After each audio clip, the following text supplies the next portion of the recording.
تو اصل مقصد یہ ہے کہ صدیق کی صداقت، اور صدیق کے بارے میں کون کیا بول سکتا ہے، بس صدیق کے لیے اتنا کافی ہے. وہ کہتے ہیں کہ میں نے جس دن سے کلمہ پڑھا ہے، حضور کا دامن پکڑا، اس دن سے صدیق نے پیٹ بھر کے پانی نہیں پیا.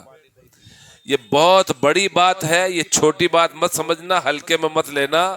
میں نے پیٹ بھر کے پانی نہیں پیا، اور ہم اگرچہ کوئی شربت پی رہا ہو تو چھین کے پی لیں، اگر ہمیں نہ ملا تو چھین کے پی لیں. یہ ہم میں اور ان میں فرق ہے. اور جہاں حضور کا حکم ہو گیا، جب ہجرت کا وقت آیا اور اللہ کی طرف سے یہ حکم آ گیا کہ مصطفیٰ کریم اب ہجرت کر جاؤ، اے محبوب اب وقت آ گیا ہے، علی کو بستر پہ لیٹاؤ اور صدیق کو ساتھ میں لے جاؤ. یہ دو چیزیں بتاؤں، میں آپ کی اس کی بات بتاتا ہوں. جب سیدنا صدیق اکبر کے گھر رات میں حضور نبی کریم علیہ السلام نے دستک کی تو صدیق نے کہا لبیک یا رسول اللہ. تو حضور نے فرمایا آپ سوئے نہیں؟ بولے مجھے آپ نے جس دن اشارہ کیا تھا کہ اللہ کا حکم ہوگا اس دن ہجرت کرنا، میں اس دن سے رات بھر جاگتا ہی رہتا ہوں کہ کب آپ کا حکم ہو جائے. یہ ہے سچی محبت، اور یہ ہے سچے لوگ، یہ ہے صداقت والے لوگ، یہی ڈر والے لوگ ہیں. اس دن سے میں رات میں سویا نہیں. لیکن جب ہجرت کے لیے روانہ ہوئے تو جب غار سور کی طرف جا رہے تھے تو سیدنا صدیق اکبر، قربان جائیے صدیق کی صداقت و محبت پر، یقین مانو سچا عاشق رسول ہے صدیق، ہے نا. تو آپ گھڑی میں ایک بیگ حضور کے آگے ہو جاتے ہیں، تھوڑی دیر چلتے ہیں پھر ایک بیگ پیچھے آ جاتے ہیں، تھوڑی دیر چلتے ہیں پھر ایک بیگ دائیں ہو جاتے ہیں، تھوڑی دیر چلتے ہیں پھر ایک بیگ بائیں ہو جاتے ہیں. حضور فرماتے ہیں ابو بکر یہ کیا کر رہے ہو آپ؟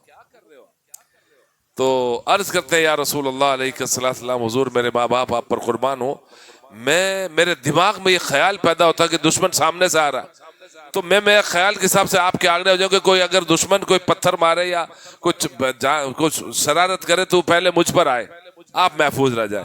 جب میرے دل میں خیال پیدا ہوتا ہے کہ دشمن پیچھے، تو میں فوراً پیچھے چلا جاتا ہوں. دشمن اگر حملہ کرے تو پہلے مجھ پر کرے، ابو بکر کرے. مثال طور پر کوئی پتھر مارے تو پہلے ابو بکر کو لگے، آپ محفوظ رہ جائے.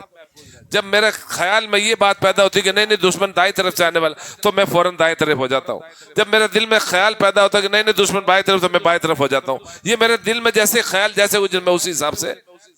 بہرحال جب غار سور پر تشریف لے گئے تو مشہور واقعات ہے، آپ سنتے رہتے ہیں، لیکن تشریف لے گئے تو ابو بکر کی محبت دیکھیے کہ ابو بکر نے حضور کو کاندھے پہ بٹھا لیا. بولو، اور کیوں بٹھا لیا؟ ابو بکر نے کہا کہ حضور دشمن آئے گا تو آپ کے چونکہ قدم پاک اتنے، یہ معجزہ حضور کا کہ جس پتھر پہ پڑتے سرکار کے قدم کے نشان بن جاتے، تو حضور قدم کے نشان بن جائیں گے، اس لیے آپ میرے کاندھے پہ آ جائیں تاکہ میرے قدم کے نشان نہ بنے اور دشمن کو پتہ نہ چلے. جب غار میں گئے تو غار کو صاف کیے، اور بہرحال یہ سب معاملات آپ جانتے ہیں، اپنی جو ہے چادر پھاڑ کے سب وہ سوراخ بند کر دی اور ایڑی لگا دی اور صاحب نے ڈس لیا. یہ وہ ابو بکر نے حضور سے کہا کہ یا رسول اللہ، دشمن ہمارے پیر، غار اتنی چھوٹی ہے کہ پیر ہمارے لمبے ہیں، اور دشمن اگر غار کے منہ پر آ گیا اور دشمن نے دیکھ لیا تو سرکار نے کیا کہا، ہم ادھر سے نکل جائیں گے. کیا فرمایا حضور نے؟ جبکہ غار بند ہے، سرکار نے کیا فرمایا، ہم ادھر سے نکل جائیں گے. یعنی سرکار نے اشارہ کیا، آنن فانن وہ غار وہاں سے کھل گئی. بولو، وہ غار کھل گئی اور کھل کے وہاں رستہ ہو گیا، اور رستہ تو ہو گیا، وہاں سے جو ہے دمشق کے شہرہ اور سمندر یہ سب دکھنے لگے، اور اس کی کشتیاں ابو بکر نے دیکھی، کشتیاں تیر رہی ہیں. صرف اور صرف حضور نے ایسے اشارے سے کہا کہ ہم یہاں سے نکل جائیں گے. دشمن آئے، اور آنے کے بعد میں دشمن نے دیکھا کہ مکڑی کا جالا تنا ہوا ہے، پھر کبوتری کے انڈے بھی دیے ہوئے ہیں، تو اس میں اگر کوئی انسان جائے گا تو جالا ٹوٹ جائے گا، انڈے گر جائیں گے، اس میں نہیں ہو سکتے. دیکھو اللہ کی شان دیکھو. آج ہمارا ایمان پکا نہیں ہے، آج ہمارا ایمان کچا ہے، ہمارا اعتقاد نہیں ہے. قسم خدا کی جیسا اللہ پر بھروسہ کرنا چاہیے ویسا ہمارا بھروسہ ہو جائے، ویسا یقین ہو جائے نا ایمان سے، آج بھی ہم قلعے فتح کریں گے. کسی کی ماں نے نہیں جانا جو اس قوم پر نظر اٹھا لے، لیکن کریں کیا، دل کے پھپھولے جل گئے سینے کے داغ سے، اور اس گھر کو آگ لگ گئی گھر کے چراغ سے۔ کس کو بولا بھائی، کس کو سمجھایا جائے، کس کو بتایا جائے؟ کتنا بھی علماء بتائیں، کتنا بھی کریں، نہیں۔ یہ ہے صدیق، سمجھ میں آئی؟ تو پھر صدیق کا معاملہ یہ ہوا کہ صدیق نے 2 اونٹنی پالی تھی۔ کتنی؟ 2 اونٹنی پالی تھی، اور حضرت اسماء سے کہا کہ 3 دن بعد میں دونوں اونٹنی تو غار ثور کے نیچے لے کے آ جانا بیٹا۔ اب وہ اسماء بنت ابو بکر لے کے آئی، تو ایک اونٹنی حضور کو پیش کیا اور ایک اونٹنی پر ابو بکر صدیق بیٹھے۔ تو حضور نے کہا اس کی رقم، بولے حضور میں بھی آپ کا ہوں، یہ بھی آپ کی ہے۔ سرکار نے کہا رقم لینی پڑے، سرکار یہ آپ ہی کے لیے ہدیہ، سرکار آپ ہی کے لیے پلی اور آپ ہی کا ہے۔ میں کہتا ہوں اس دور میں آپ کو سمجھانے کے لیے، میرے اوپر تصور مت کرنا، میں ایک جنرل بات کہہ رہا ہوں کہ اس دور میں آدمی پیر کی کتنی بات مانتا ہے اور پیر کو کتنا سمجھتا ہے، کتنا پیر کے لیے اوپر اعتقاد کرتا ہے کہ حضور یہ آپ کا ہے، سرکار یہ آپ ہی کا۔ اٹھائیے پیروں کی نام، آپ بابا فرید کی زندگی پڑھیے، آپ نظام الدین اولیاء کو پڑھیے، آپ صابر پیا کی زندگی پڑھیے۔ ایسے ہی نہیں صابر پیا نے اپنی نماز پڑھا دی تھی، ایسے ہی صابر نے اپنی نماز نہیں پڑھائی ہے، معلوم ہے نا یہ مسئلہ ہے نا۔ تو یہ کیسا، یہ اللہ پر اعتقاد، یقین کامل۔